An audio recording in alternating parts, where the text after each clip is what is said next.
Back, everyone, to Live Now from Fox. I'm your host, Mike Page. Always great to be with you as we continue to bring you top stories as well as breaking news. And this is one that we are just getting in right now to our newsroom as President Biden spoke on the phone today with Netanyahu. And the White House gave out a readout of the call in this statement, saying President Biden spoke earlier today with Prime Minister Netanyahu. The president reaffirmed his ironclad commitment to Israel's security following the successful defense against Iran's unprecedented missile and drone attack earlier this month. They also reviewed ongoing talks to secure the release of hostages together with an immediate ceasefire in Gaza. The president referred to his statement with 17 other world leaders demanding that Hamas release their citizens without delay to secure a ceasefire and relief for the people of Gaza. The president and the prime minister also discussed increases in the delivery of humanitarian assistance into Gaza, including through preparations to open new northern crossings starting this week. The president stressed the need for this progress to be sustained and enhanced in full coordination with humanitarian organizations. The leaders discussed Rafah, and the president reiterated his clear position. Again, this was a call that happened earlier today as the Biden administration has made clear to its Israeli counterparts that they want to see a clear and actionable plan on how they would protect civilians in Rafah. Israel has told its U.S. counterparts that it won't launch an invasion where more than 1 million people are sheltering in the Gaza Strip's southernmost city until the Biden administration can share its concerns, as that was being told from John Kirby to reporters just earlier today as well. During their conversation today, Biden also reaffirmed his ironclad commitment. The call took place just days after Biden signed into law an aid package that includes $26 billion for Israel. The package also includes nearly $61 billion to aid in Ukraine and $8 billion for the Indo-Pacific as well. So we'll continue to monitor it for you, as always, on Live Now from Fox, where we bring you top stories and headlines. We also want to give you another update here on the World Central Kitchen. Will be resuming their Gaza aid after staff deaths in the strike that happened back on April 1st.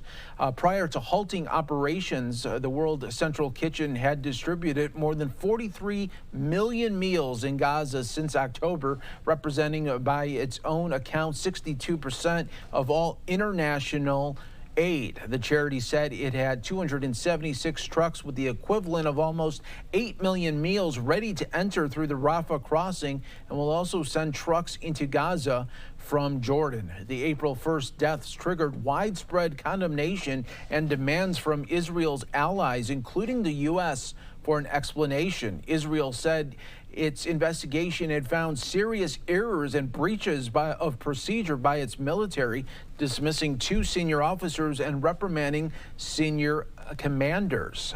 The World Central Kitchen is also demanding an independent investigation. Israel's 6-month war against Hamas in Gaza followed in October 7th attack by the militant group in southern Israel, where more than 250 hostages were seized and some 1,200 people killed, according to Israel estimates there. And right now, what we also want to do is play out the latest update from IDF that came out earlier today.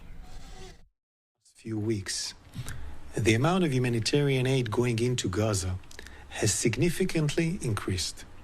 In the coming days, the amount of aid going into Gaza will continue to scale up even more. Food, water, medical supplies, shelter equipment, and other aid. More of it is going into Gaza than ever before. This increase in aid is a result of increased efforts, among them opening the Israeli port of Ashdod, and a new crossing that was opened into northern Gaza, and increasing the amount of aid coming from Jordan through Israel, entering Gaza through the Kerem Shalom humanitarian aid crossing. We also facilitated the opening of dozens of bakeries in the north and the south of Gaza, together with the World Food Program. Together with the United States Central Command, we're working on a temporary maritime pier known as JLOTS, which stands for Joint Logistics Over the Shore. This temporary pier will provide a ship-to-shore distribution system that will further increase the flow of humanitarian aid into Gaza. As part of the efforts to get more aid into Gaza, we are also expanding the designated humanitarian zones in Gaza, where the aid will be reaching and streamlining the distribution efforts together with the international aid organizations for increased efficiency. Getting aid to the people of Gaza is a top priority because our war is against Hamas, not against the people of Gaza.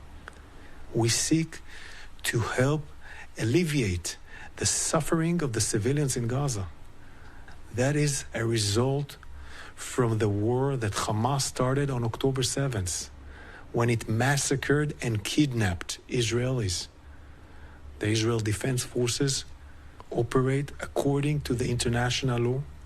We make vast efforts to minimize harm to civilians that Hamas is hiding behind, because we see the suffering of civilians as a tragedy, while Hamas sees the suffering of civilians as a strategy. That's why Hamas intentionally hides among civilians. That's why Hamas wages war from within civilians. And that's why Hamas has been stealing aid meant for civilians in Gaza. We will continue to pursue Hamas everywhere in Gaza. We will continue to do everything in our power to bring back home our hostages. We will continue to fulfill our mission. Free our hostages from Hamas and free Gaza from Hamas.